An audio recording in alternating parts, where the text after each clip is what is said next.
The Ghost That Couldn't, by William Freeman.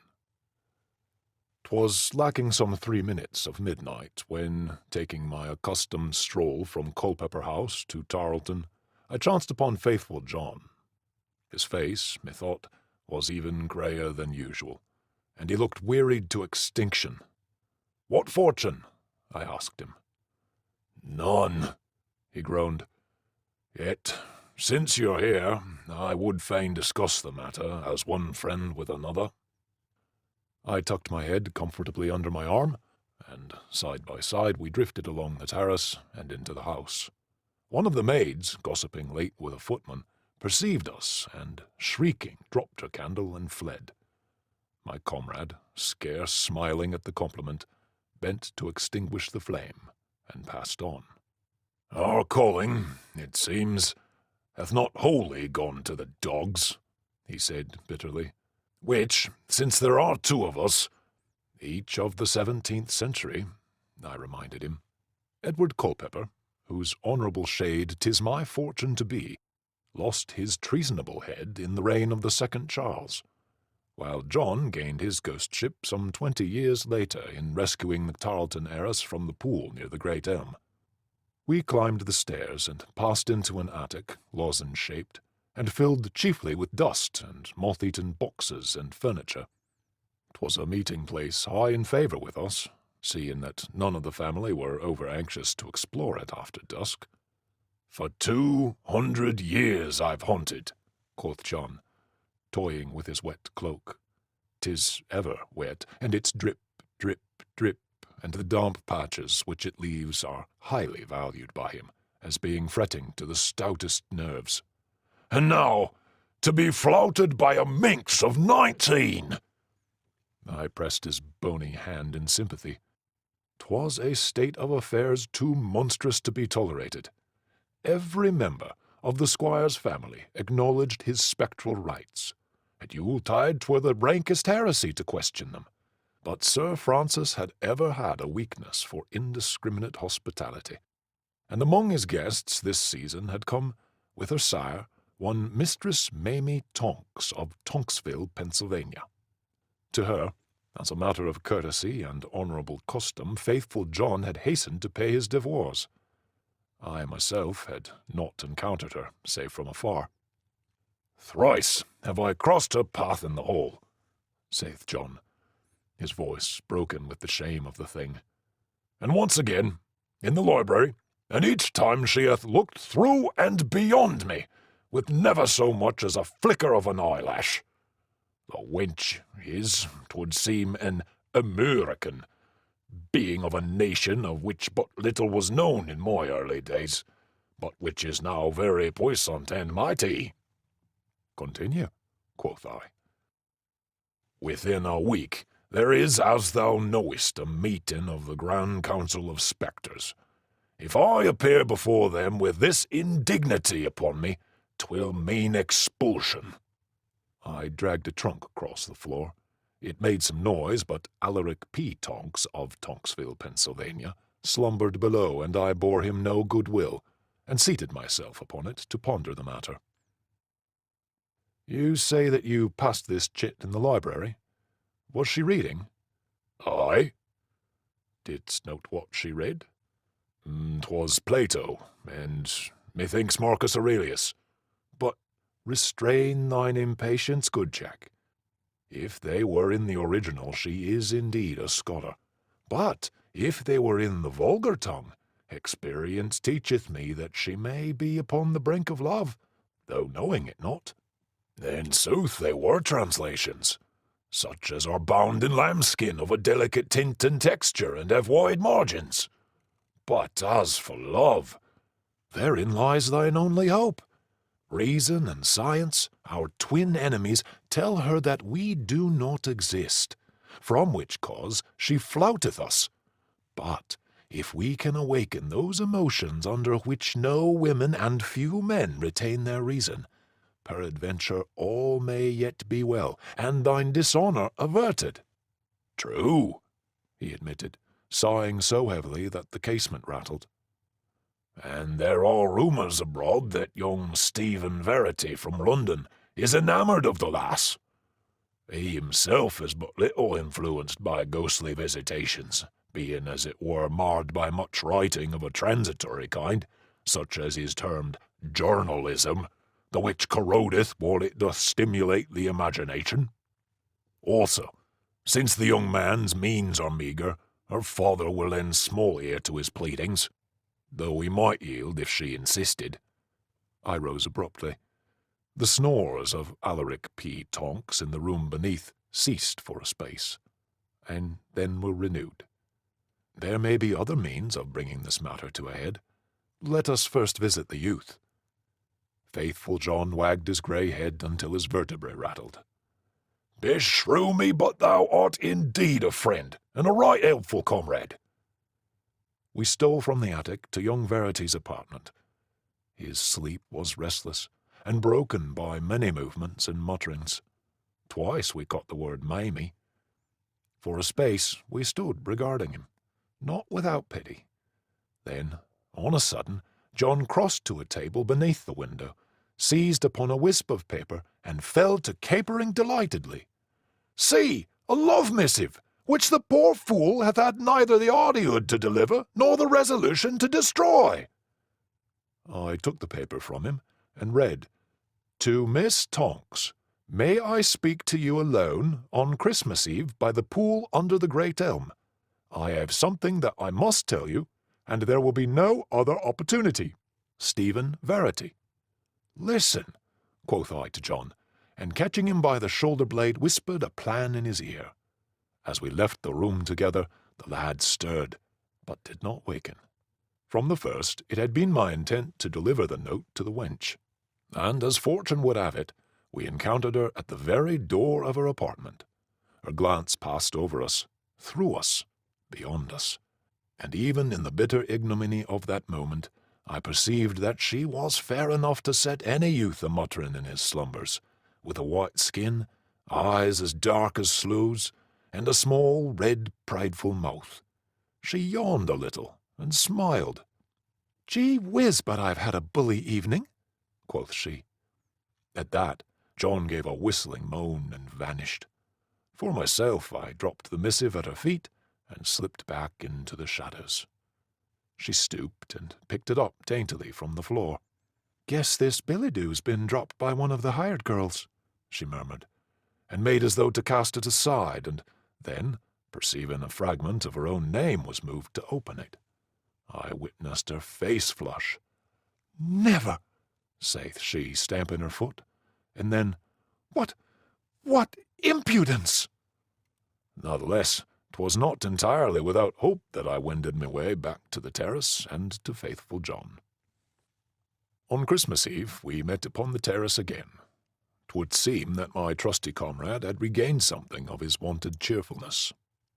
"Within this house," quoth he, grinning, "there are two vastly perplexed souls, one being she who received the missive, the other he who wrote it. For each discovers a new constraint and strangeness in the other, while he also hath no knowledge as to how and by whom his love-letter was stolen." "Spirited away were a better phrase," quoth I. "And will the wench deign to meet him?" "So she hath intimated, thus completing his amazement. Her tiring maid, she that's being wooed so fiercely by the second footman, was dispatched with a note, which she dropped shrieking lustily when I came upon her in the panelled passage. 'I will meet you at the pool at 10 o'clock,' thus ran the message, delivered by the maid when I'd gone, and she had recovered somewhat of her terrors. And the poor fool is as bewildered as he is overjoyed at the honour. Already, methinks, he hath set out to keep the tryst." Thereat, by common impulse, we turned, paced the flagged length of the terrace, and came to where the great elm leaned over the pool. 'Twas by the very nature of its associations a favoured haunting place of faithful John, though being old, and somewhat weak in the joints, he misliked the water itself. The moon had not yet risen, but there was enough light in the sky to reveal the worm-eaten seat beneath the tree. And young Verity, too restless and perchance too chilled to rest, pacing the sward before it. We drew near. A distant tower boomed the hour, and almost upon the moment we heard light footsteps crossing the turf. As she came, the lad went forward to greet her, his face pallid, his body a-quiver with that strange sickness he yclept nerves. All about them was in dim silence, but upon the terrace there fell shafts of yellow light from the great hall, and one caught faintly the murmur of voices and laughter.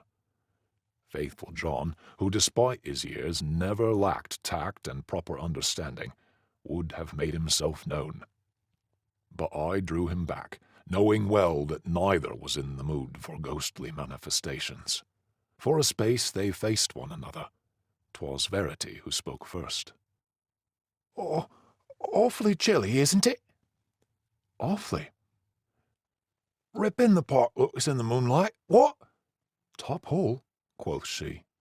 "But what I wanted to say," he continued, "was that I couldn't understand how you knew I wanted to meet you here. Because, although I'd cheek enough to write a note, I never had cheek enough to send it. Not that it matters, of course." "Of course not," she agreed, her lip curling. He tried to take her hand. "Miss Tonks, Mamie, you can guess the question I had to ask." "Dolt," I breathed. "She's in no mood to capitulate yet." Nor was she. "I find it difficult to answer a question which has not been asked, Mr. Verity, and the unwanted use of my Christian name—" "Oh, of course," quoth he desperately. "we haven't known each other long, but the less I see of you, the more I like you, and dash it all!" She laughed cruelly and moved away. He made as though he would have followed her, and pleaded further, but she shook her head. And 'twas at this point that faithful John, losing all patience and lacking all discretion, must needs intervene. "Whoa!" he wailed, leaping forward. Neither of them saw him. 'Twas all too plain how widely our plans had miscarried, but John, being in desperate plight, made yet another attempt. "Whoa!" he shrieked again, and I, being willing to lend my aid, however futile the enterprise, echoed the sound. The wench paused, and glanced carelessly over her shoulder. "If Pop was here with his Winchester," quoth she, "I guess that owl would have something more than a sore throat to sing about." Down the terrace beside her sped faithful John, his cloak dripping dank patches, his heels clicketing on the frosty flags. 'Twas the finest, maddest display of ghostly sport I have witnessed for many a long season. As I followed close behind, I perceived the chit raise her eyebrows. "A mighty high wind," quoth she. "Faster, Jack," I urged. "My, but these shadows are real lifelike," quoth she. He brushed her cheek. 3 grains of quinine is what you want, Mamie Tonks," quoth she. Then was the soul of faithful John indeed smitten with despair, since the hour of the meeting of the Grand Council was very near, and well he knew that no excuses would serve him. He drifted back to me. "'Twas my last chance," he sighed, nigh heartbroken. "Never," I said. We were by now at the pool again, and moved by inspiration I suddenly thrust at him, so that he stumbled and fell forward into the water. And as he vanished, I, still mindful to play the part that friendship demanded, shrieked, "Mamie, my love!" and then, "Stephen, dear Stephen!" and then, "Mamie!" again with a vehemence which came near to dislocating my jaw, and leapt after faithful John. 'Twas all a drama, the maddest conceivable. The lad, who had been walking swiftly and savagely away from the house, heard and turned back. The wench turned likewise. Both sped towards the pool. Quick as she was, and one could scarce count a score before she reached the brink, he was before her, and had plunged in, groping. The moon, suddenly sailing high and scornful above the branches of the elm, showed him that she was still upon dry land. Further, You drown yourself because of me?" she asks, bending towards him. "I would drown myself to save you," quoth he, truthfully enough, his teeth chattering, and forebode to tell her that he had leapt in thinking her about to end her own life, for 'tis the way of a wench to think higher of one who would kill himself for love of her than of him who would offer up his life to some useful purpose. Lurking in the darkest corner, we saw him feel his way to the edge, and saw her help him, wet and shivering and with waterweed thick upon his garments, to the bank. Never looked a suitor less gallant. Yet there was a strange new tenderness in her eyes as she bent towards him. "I'm sorry," quoth she. "Real sorry, and ashamed, and proud." "But I love you," said he, and from his tones 'twas manifest that the water had already given him a raven-like hoarseness. "I love you, Mamie, and wet or dry, whether I live or die, I'll always love you. But I'd rather die than that you should be sorry and ashamed and proud without ever caring for me at all." For a space there was silence. Then says she softly, I'd rather drown myself than have the death of a man like you, Steve Verity, on my conscience. And though Glory only knows what Pop'll say when I tell him, if you want me. We overheard no more. Little, that is, that one could record. But when, watching them from the bank, we saw her suffer him to put a soaked arm about the waist of her dainty gown, we did indeed take heart of grace. And as they moved away, we caught, as it were, a last fragment of conversation. "I heard the first splash," quoth she doubtfully, "and then the second, with queer, shrill cries, and then, when you hopped into the pool, a third splash. It's a mighty strange thing, but it's taught me." I awoke from a reverie upon that sweet and foolish madness which men call love, and urged forward my comrade. "Bestir thine old bones," I cried, "ere the last chance be gone, and 'tis indeed too late." Adown the pathway, twisting, curvetting, grimacing, sped faithful John. 'Twas a vision to chill the blood and blanch the cheek of the boldest. He drew level with the couple, passed them. The wench looked round, cried out, and clung to Verity's arm. A ghost!" "Whirr!" shrieked faithful John, exulting wildly. "Oh!"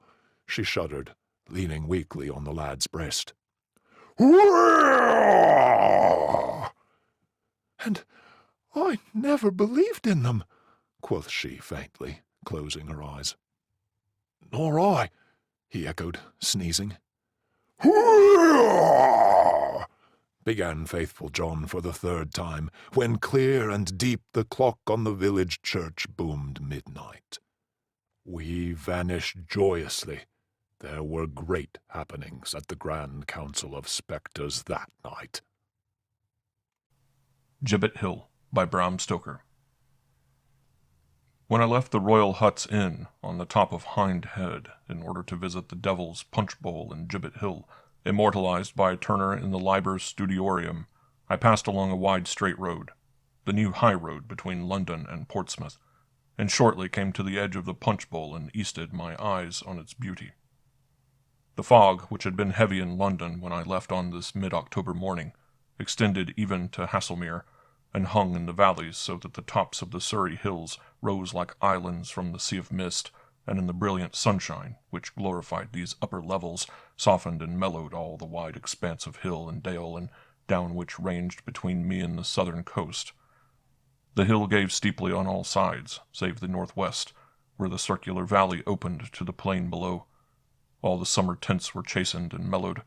All the full colors which the sunshine had glorified had faded into the sere of autumn. The pink and purple of the heather were changed to a brown, with only a suggestion of faded color to warm its tone. The bracken was of rich amber and faded yellow, and the myriads of grasses and wild flowers had donned their winter garb, the hues of decay. Through all this rich mass of autumn tints, The broom, untouched as yet by the frost, sent an emerald flash. The green bushes which fringed the tiny stream running through the valley seemed of supernatural vividness, and the dark green of the pines which covered the western slope and ran down into the valley seemed to assert in some positive way the right of nature to maintain her own color, despite all influences. Away to the north and west, past the spurs and shoulders of the hill, the woods and valleys, the copses and villages and hills and ridges ranged in endless succession. And it was after a long, long pause that I turned from drinking in the beauty of the scene with my heart full of the power and majesty and purifying influence of nature's beauty. Here, at least, said I to myself, the soul of man is elevated, and on this higher plane of nature's handiwork the evil of our hearts is lulled. As I turned, however, I started for, as if by the irony of fate, there beside me was a grim memorial of man's wickedness and lust for blood. A tombstone by the roadside, marking the spot where a century ago a poor seaman trudging on his way from Portsmouth was murdered. But not the stone only was of interest, for by it were 3 figures which would have arrested attention anywhere. They were only children, but of types that were not common. 2 were young Indian girls of an age which, by the slower development of English girlhood, would be about some 13 or 14 years. Being, however, of Eastern birth, they were probably much younger. They stood one on each side of the memorial stone, looking almost like heraldic supporters, as each, with a slim brown hand resting on an elbow of the stone, leaned her face on the hand, while looking at me gravely with long, dark, fathomless eyes. They were both very pretty of their type, and their slim girlish figures were draped in black of some shimmering material, made in a half-Eastern fashion, with a wide belt of the stuff round the waist, and some kind of dark material wound around the head, and acting as a headgear. The third of the group was a little boy of some 10 years old, with hair of spun gold, eyes like blue porcelain, and a winning smile on his rosy face. One might designate him indifferently a Cupid or an angel. He was dressed in a dark blood-colored tunic. For a few seconds I stood looking at this group, they regarding me steadfastly without the slightest movement. Then I spoke to them, making some remark about the beauty of the scene. One of the girls said, tapping the stone with her hand as she spoke, "Can you tell us anything about this stone, sir? We are strangers." "I am a stranger here myself, but I think we will find it here," I answered, as I proceeded to read the inscription, which is on both sides of the stone. When I read of the word murder, they all 3 looked at each other and then at me, and shuddered, and strange to say, followed the shudder with a smile. I thought they might be frightened, and I hastened to add, "But you need not let this disturb you. It all happened 100 years ago, when the country was very different from what it is now." One of the girls said in a low voice, whose tones were peculiarly penetrating, "I hope not. I trust not." And the little boy looked up at me with a laugh and said, "I suppose if there were a murder now, someone would be stuck up on Gibbet Hill." "Hello, young man," said I. "You know all about it, I see. I'm going up the hilltop to see the memorial cross. Will you come and see where they put the murderer?" "With pleasure," he said, with an air of almost supernatural gravity, lifting his cap in acknowledgment of my invitation. The girls bowed too, and we all moved up the hill together.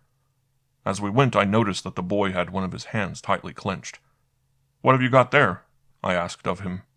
"These," he said, opening his hand and showing me a crumpled mass of great earthworms, wriggling in their sudden freedom. "I love worms," he went on. "See, they wriggle so, and you can pull them out long," and he illustrated the latter fact. "Poor worms," said I. "Why not let them go? They would much rather be on the ground." "Shan't," was his only reply as he shoved them into the folds of his tunic. There were a lot of persons at the cross when we reached the top of Gibbet Hill, besides abundant evidence of recent visitors in the shape of egg-shells and pieces of newspaper, for the cross is a favorite picnicking spot. Among the strangers, my fancy was chiefly taken by a lady and gentleman, whom I dubbed the honeymoon couple. I soon became so absorbed by the lovely view which lay stretched before me, a wilderness of rising hilltops with green woods and rich valleys, that I quite forgot my young companions. I went to the edge of the steep hill and sat looking eastwards, and lost myself in the beauty of the scene. Presently I remembered my young companions and looked around for them, but they had quite disappeared. There was not a sight of them anywhere around.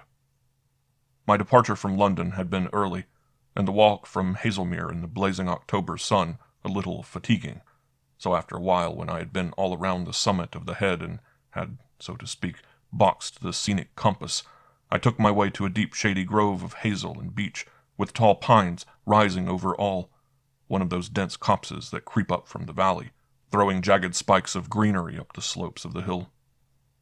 Here there was the very perfection of autumn fullness. The undergrowth grew luxuriantly under the shelter of the clustering pines.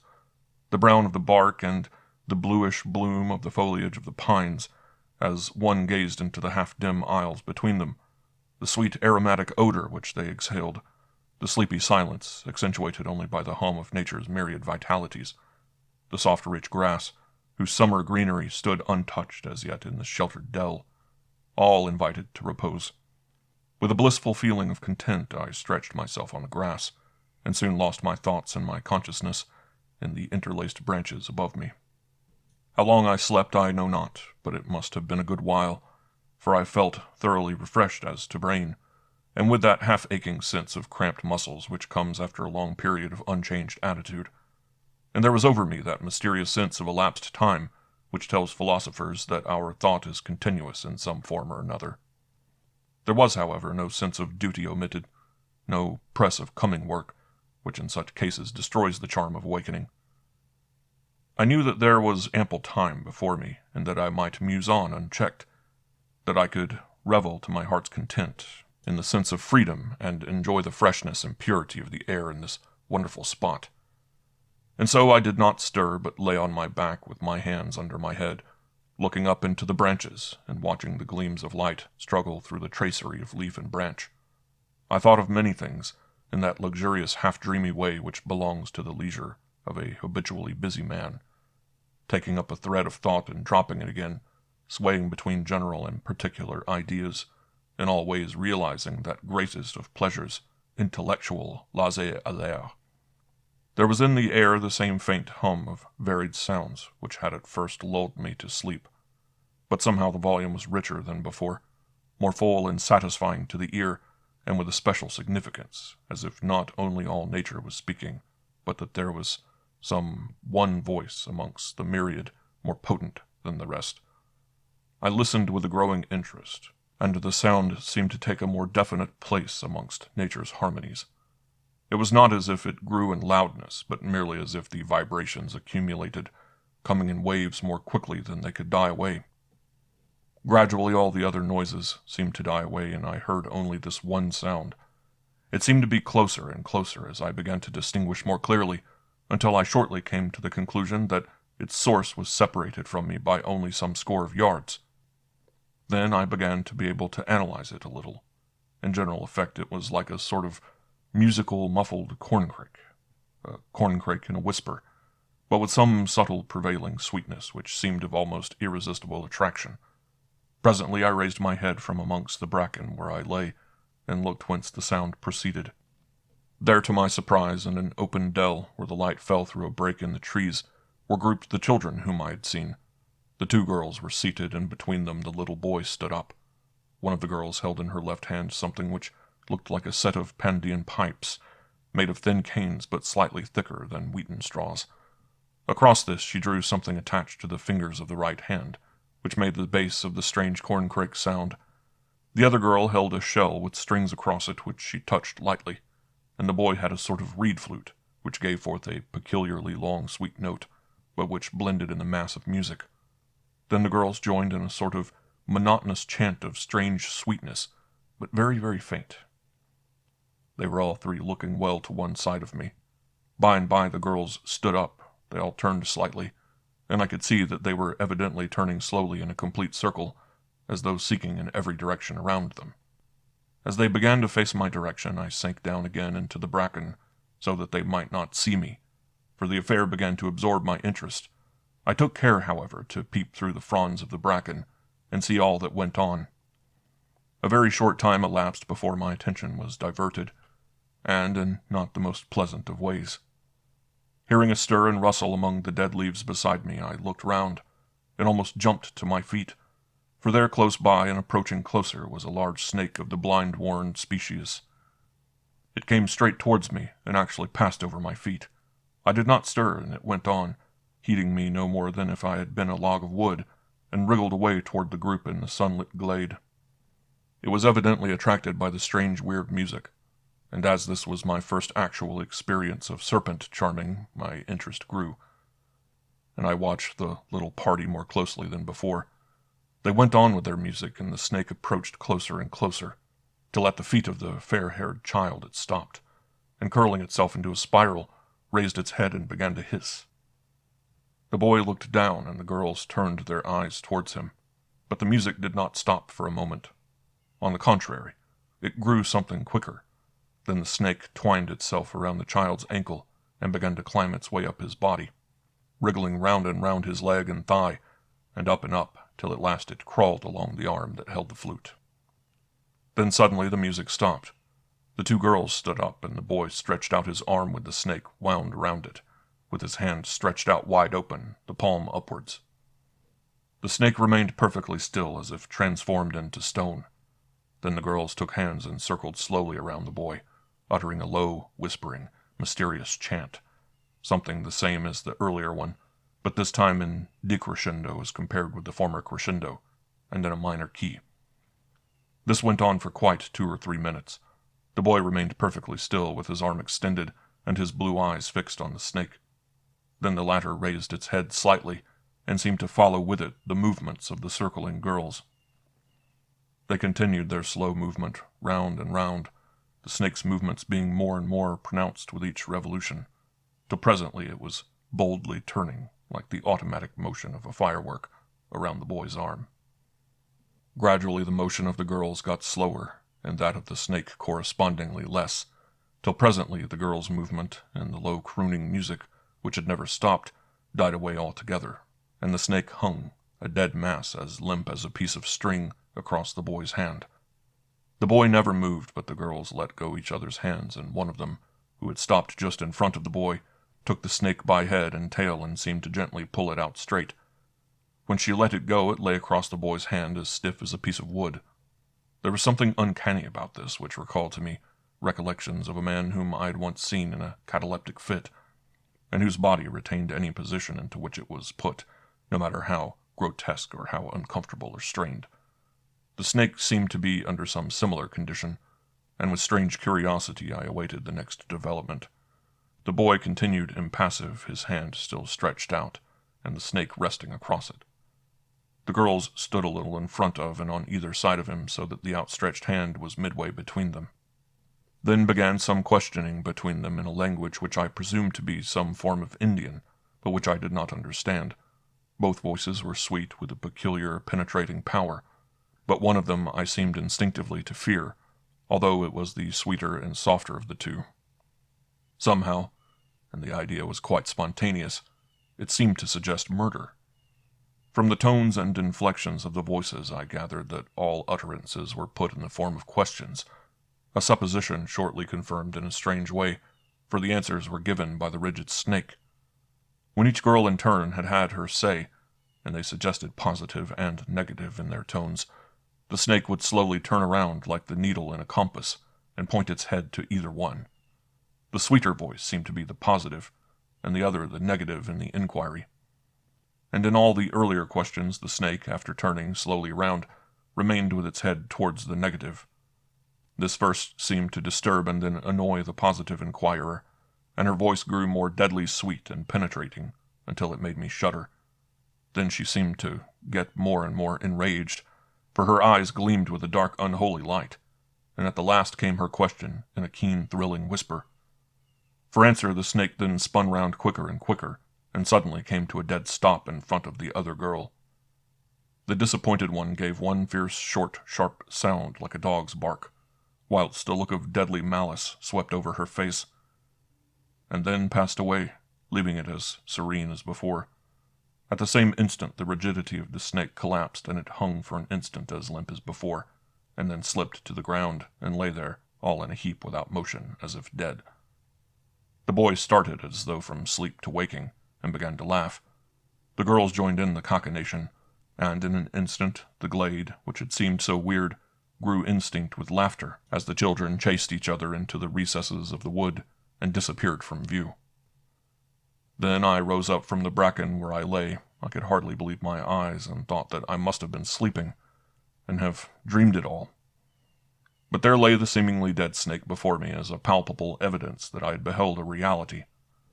The sun was far in the west when I had finished my stroll through the laneways and copses upon the Whitley side of Hind Head, and found myself once more at its highest point on Gibbet Hill. The place was now deserted. The picnickers had all gone home.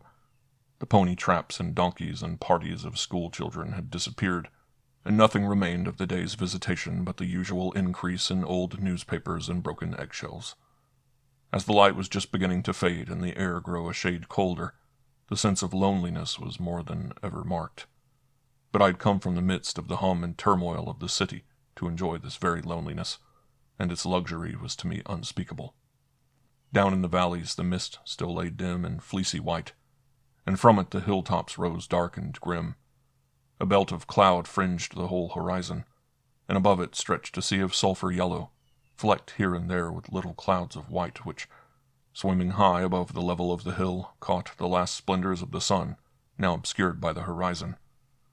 One or two stars began to twinkle through the darkening sky, and a stillness that seemed sentient stole up through the valley and reached to where I sat. Then the air grew colder and the silence became perfect. The stars swam out into the sky, which had now a darker blue, and a soft light fell on the scene. I sat on, and drank in the wondrous beauty in which I was immersed. Weariness of mind and body seemed of the dim past, and as if they could never again be other than a sad memory. In such moments a man seems almost to be born again, and to have every faculty renewed to the full. I leaned with my back against the great stone cross, and putting my hands behind me, clasped my arms around its back so as to change my position and be able to enjoy more fully the luxury of rest. Suddenly, without a word of warning, each hand was grasped from behind and held tight in a pair of hands, thin and warm, but so strong that I could make no movement. And at the same time a scarf or shawl of some light, fleecy, but thick material was thrown over my face and drawn tightly from behind, holding my head close to the stone. So pinioned and gagged I could neither move nor speak, and had perforce to await the coming events.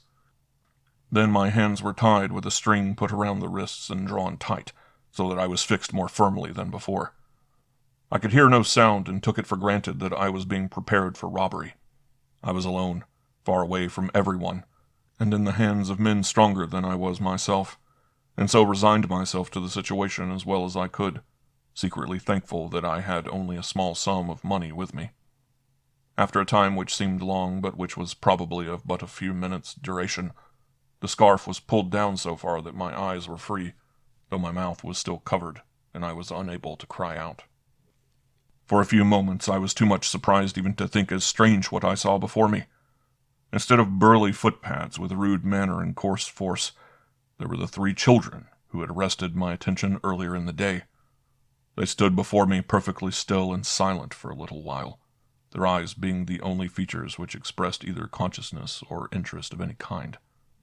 2 of them, the boy and 1 girl, then smiled on me with an amused superiority, whilst the other, she who in the glade had exhibited such anger, smiled with a deadly cold hate, which, bound as I was, made me shudder.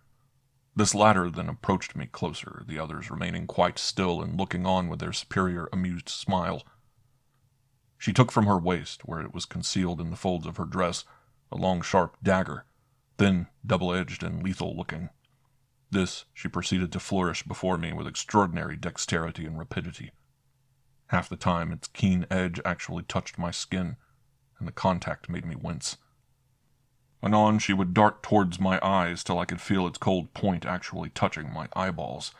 Then she would as if hurl herself at me with the point of the deadly weapon directed to my heart, but would stop just as it seemed that my last moment had come. This went on for a little while, but short though it was, it seemed endless. I felt a cold chill, a strange numbness growing over me. My heart seemed to get cold and weak, colder and colder, weaker and weaker still, till at length my eyes closed. I tried to open them, succeeded. Tried again, failed, succeeded, failed, and at length consciousness passed away from me. The last thing I remember seeing with my waking eyes was the gleam of the long knife in the starlight as it moved in the young girl's dexterous play.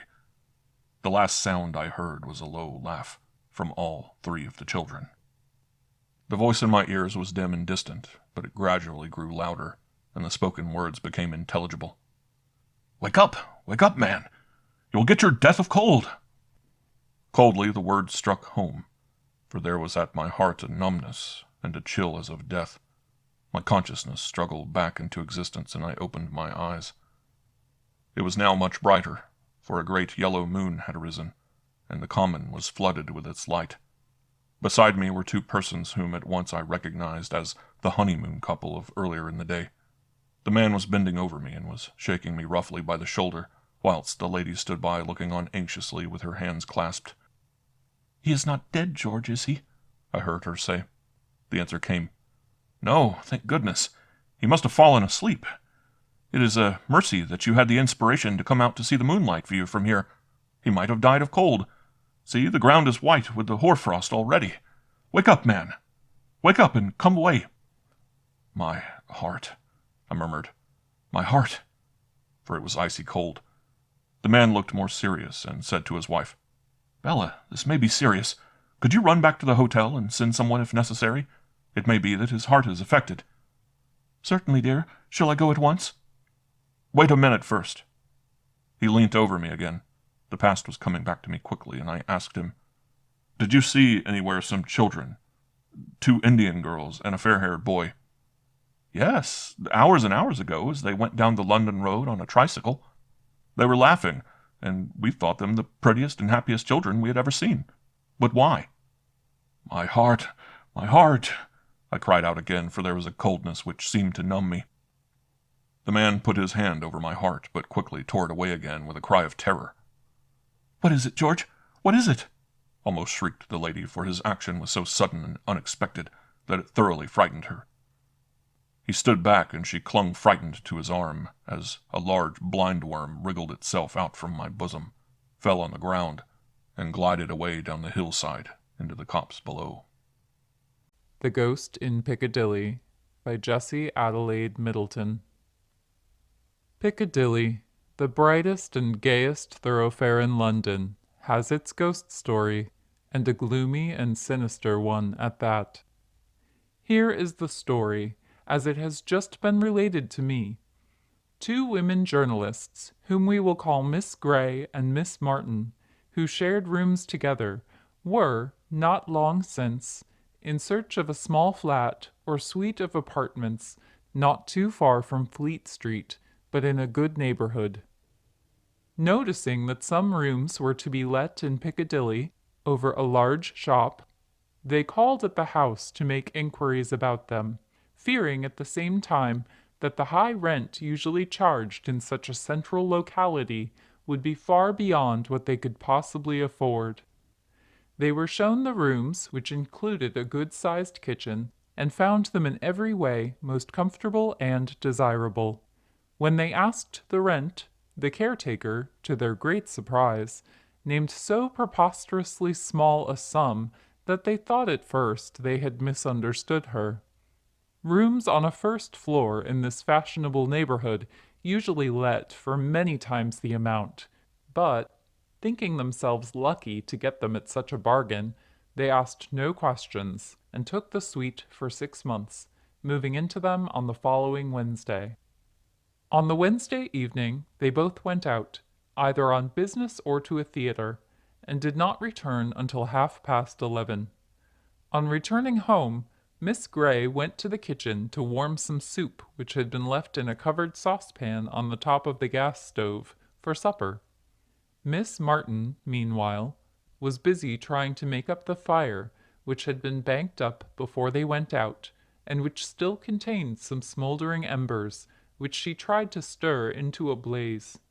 All at once, as she was kneeling in front of the fire, Miss Martin became conscious that someone was quitting the room, and, thinking that her friend had come in from the kitchen and wanted something, she called out, without turning her head, "Is that you, Mary?"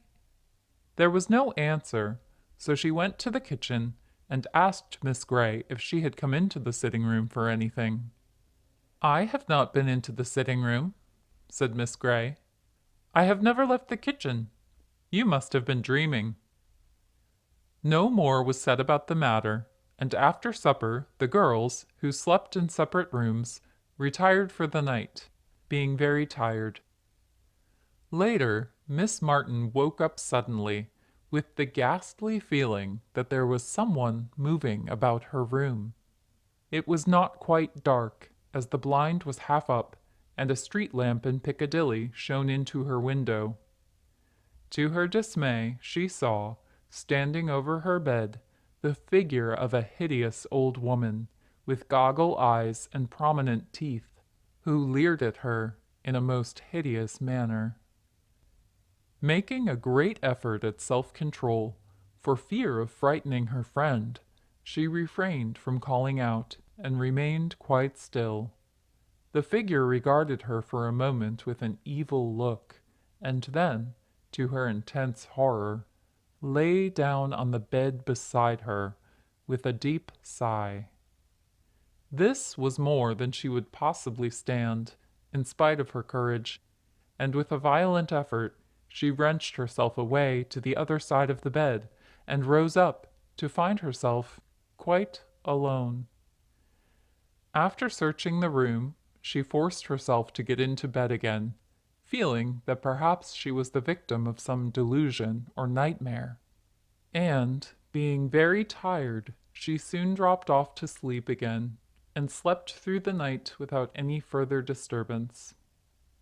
In the cold, clear light of day, she was convinced that the phantom had been caused by nightmare, but the experience had been so eerie and unpleasant that she hesitated to mention it to Miss Grey, who was very nervous.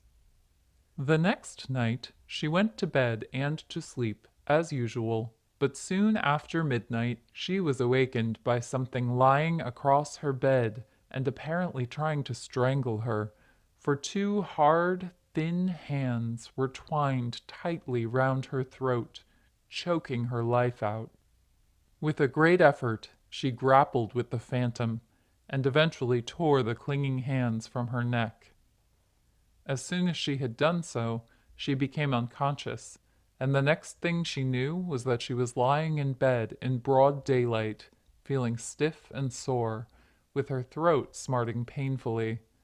Going to the dressing table, she looked in the glass and found that her throat and neck were blue and swollen, and covered with livid marks, as if she had been hanged and then cut down.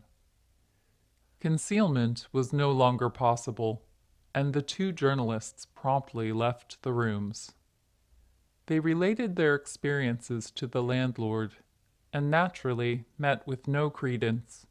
But the rent, which they absolutely refused to pay, was never pressed for, nor was money in lieu of notice required. The rooms are now occupied as offices, and are only used during the day. The story is, in no sense, a first-hand one. It was told me by a friend who heard it, third or fourth hand, and who says it is known far and wide. The Society for Psychical Research, he informs me, investigated the affair, but whether they published anything about it or not, I have never been able to ascertain. The rooms are still, according to a notice board, to let as residential, but, after the gruesome experiences of the last tenants, it is hardly likely that anyone but a daily tenant or someone quite ignorant of their sinister reputation will take them.